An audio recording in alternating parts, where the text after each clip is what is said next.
ribuan warga Mesir menghantamkan palu mereka ke tubuh raksasa yang membatu selama ribuan tahun. Patung-patung Firaun, dulunya berdiri megah menantang langit, kini retak satu persatu di bawah amukan tanpa suara. Tak ada pekikan revolusi, tak ada komando pemimpin, hanya dentuman baja yang menghantam batu dan debu sejarah yang terbang ke langit gurun. Di tanah tempat dewa-dewa palsu dulu dipuja, rakyat kini berdiri sebagai algojo masa lalu. Mereka tidak datang untuk mencuri kemegahan, tapi untuk menguburnya. Dan di hadapan reruntuhan itu, sejarah Mesir menulis babak yang benar-benar baru, tanpa mitos, tanpa patung, tanpa Firaun. Ribuan warga Mesir berdiri di depan patung Firaun yang menjulang tinggi seperti bayangan masa lalu yang tak pernah benar-benar pergi. Tak ada komando, tak ada pengeras suara, hanya dentuman-dentuman hati yang menyatu dalam diam.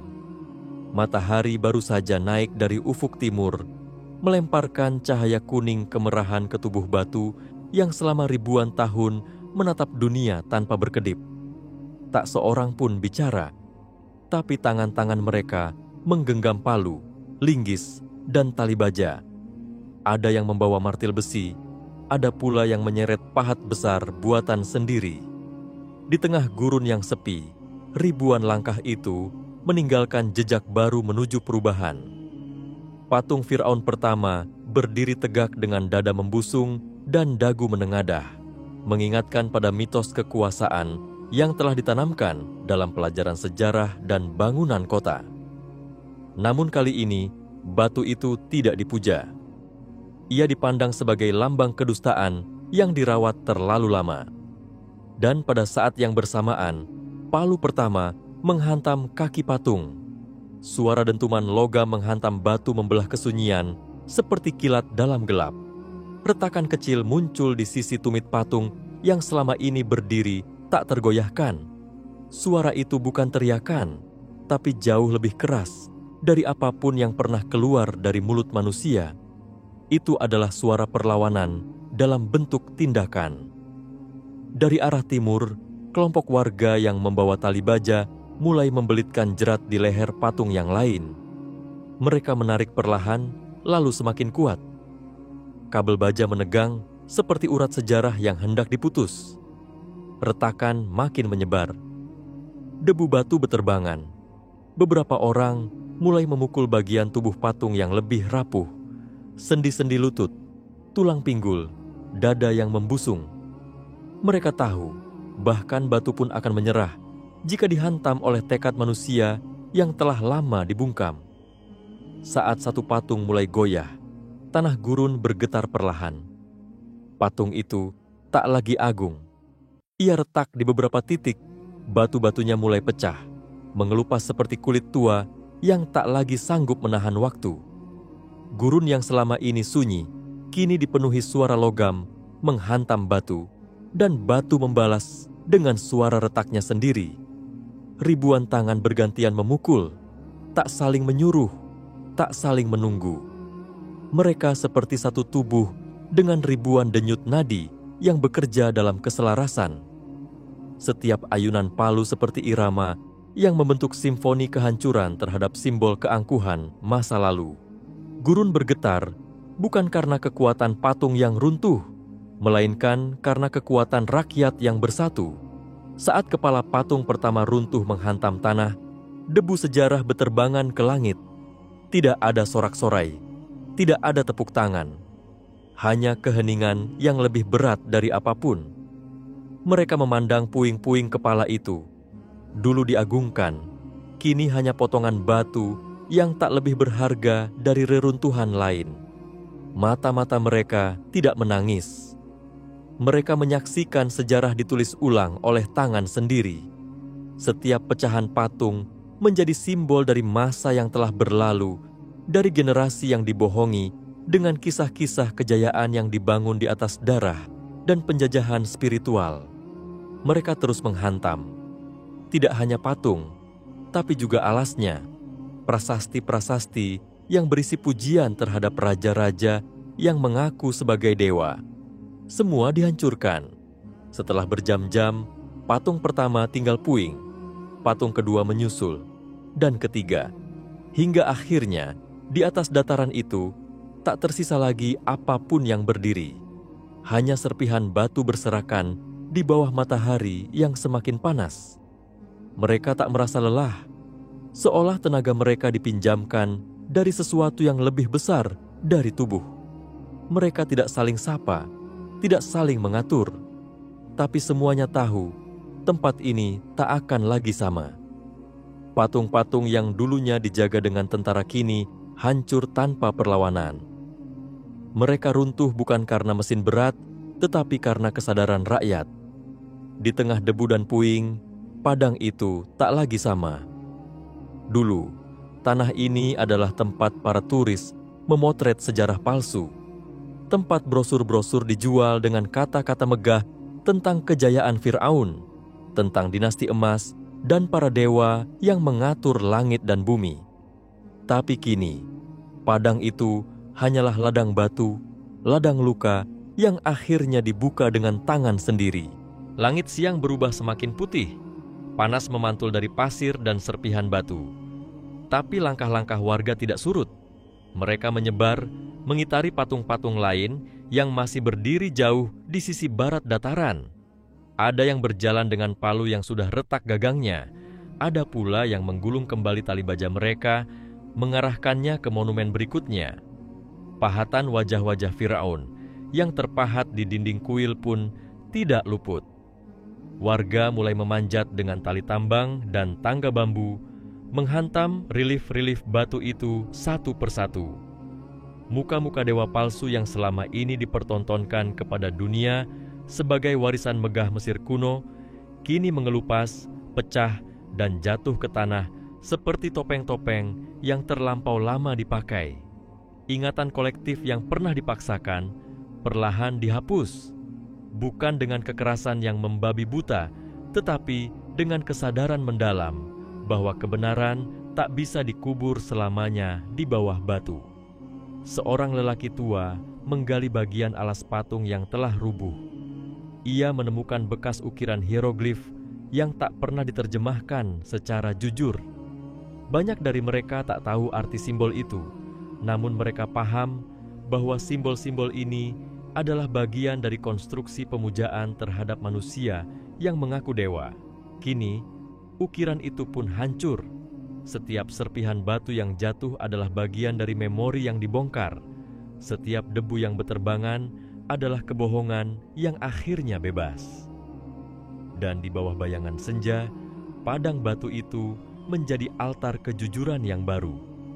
Tak ada lagi tubuh batu yang menengadah angkuh. Hanya ribuan orang yang berdiri memandangi hasil kerja mereka. Sebuah bangsa yang akhirnya bangkit bukan untuk menyembah, tetapi untuk membebaskan.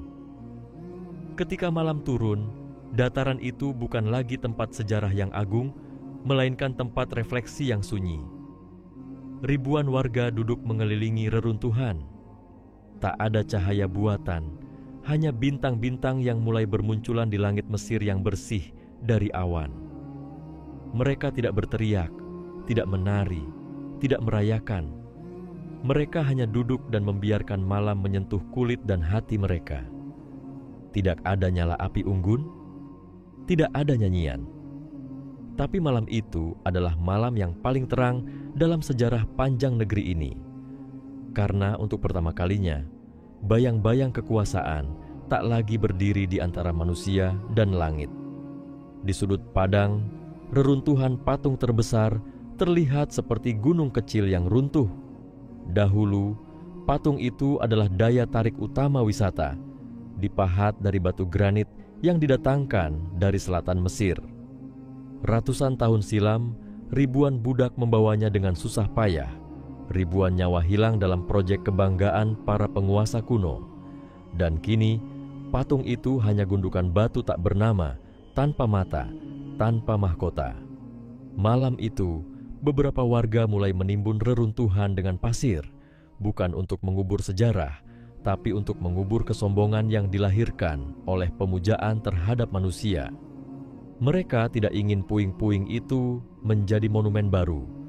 Mereka ingin semuanya hilang, dikembalikan ke tanah yang selama ini dipijak oleh rakyat, bukan ditindas oleh warisan mitos. Angin malam mengangkat sisa debu yang belum sempat menetap. Debu itu berputar di udara, membentuk pusaran halus yang bergerak di antara warga. Seolah-olah arwah masa lalu tak ingin pergi begitu saja, tapi mereka tak lagi ditakuti. Tanpa lampu dan tanpa suara, ribuan warga itu menjadi saksi atas dunia baru yang pelan-pelan lahir dari dalam gurun. Dunia yang tak lagi menyembah patung, tak lagi membungkuk pada simbol, melainkan berdiri tegak atas keyakinan bahwa tak ada manusia yang layak didewakan. Dan ketika malam sepenuhnya menyelimuti padang itu, tidak ada lagi bayangan patung yang menjulang. Yang tersisa hanyalah tanah, batu, dan manusia. Pagi berikutnya, angin gurun bertiup pelan, membawa aroma debu dan pasir yang bercampur serpihan batu. Dataran yang kemarin dipenuhi patung-patung megah kini terbuka luas, hanya menyisakan puing-puing yang berserakan.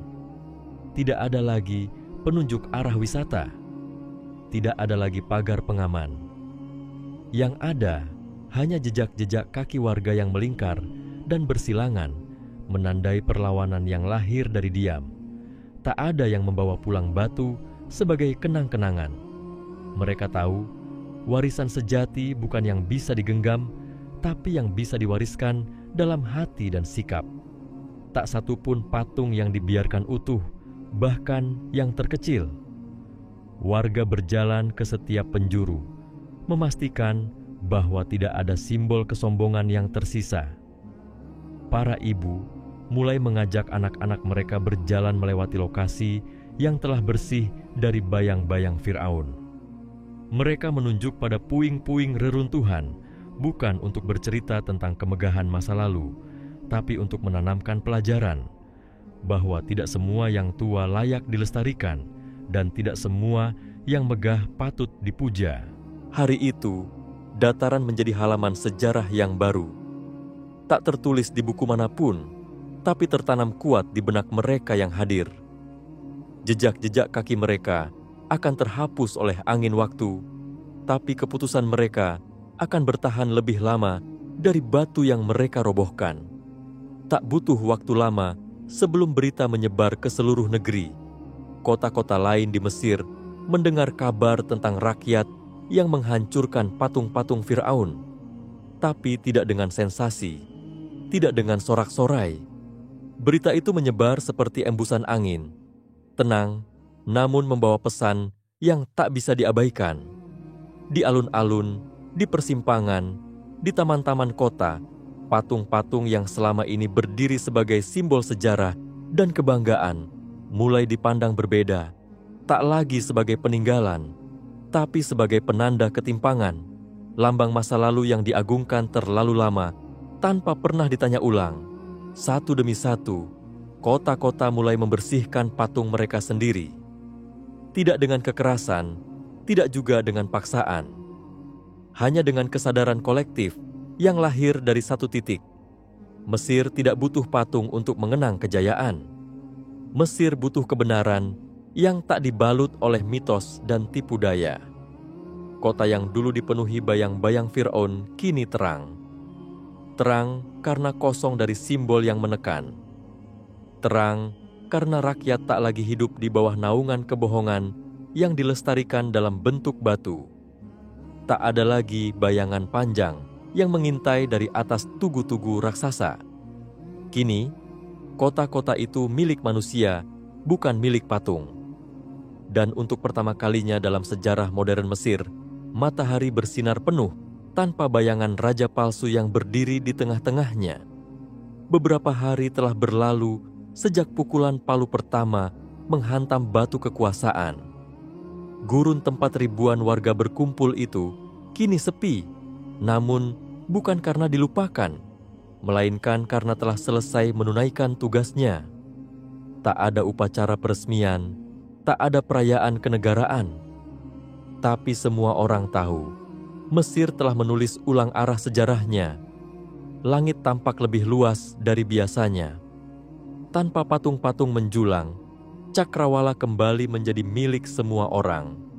Di tempat-tempat yang dulunya dijaga oleh pagar dan larangan, kini tumbuh rumput liar. Tak lagi ada penghalang antara tanah dan langit. Tak ada lagi pengingat bahwa dahulu pernah ada manusia yang mengaku dewa. Reruntuhan patung-patung dibiarkan membaur dengan alam. Tidak dibersihkan, tidak dibangun kembali. Mereka membusuk bersama waktu, pelan tapi pasti, seperti kesombongan yang kehilangan akar. Sekolah-sekolah mulai mengubah cara mereka mengajar. Buku pelajaran diperbarui, monumen-monumen palsu dikeluarkan dari kurikulum. Anak-anak mulai mengenal sejarah, bukan sebagai cerita pahlawan agung yang tak bisa salah, tapi sebagai pelajaran tentang kekuasaan, tentang bahaya menuhankan manusia, tentang suara rakyat yang lama dibungkam dan akhirnya bersuara. Di pelosok-pelosok desa, para tetua mulai menceritakan hari penghancuran itu dengan tenang. Bukan sebagai hari kemarahan, tapi hari penyadaran. Hari ketika bangsa ini memilih untuk tidak lagi terpesona oleh bayangan batu dan mulai melihat cahaya yang datang dari dalam hati sendiri. Di ibu kota, gedung-gedung pemerintah yang dulu dihiasi simbol-simbol kuno mulai diganti. Dinding yang dulu dipenuhi relief Firaun diganti dengan mozaik rakyat. Lambang negara pun dipertanyakan ulang. Simbol-simbol yang dulunya dianggap keramat, kini dinilai ulang berdasarkan nilai kebenaran, bukan sekadar umur atau kebesaran. Dan di gurun tempat semuanya bermula, hanya angin yang terus bertiup. Ia berbisik pelan melewati puing-puing patung yang kini hampir tertutup pasir. Tidak ada yang menangis di sana. Tidak ada yang merasa kehilangan. Sebab yang hilang bukan warisan, tapi beban. Kini, tidak ada satu pun patung yang berdiri. Tapi bangsa Mesir berdiri lebih tegak dari sebelumnya.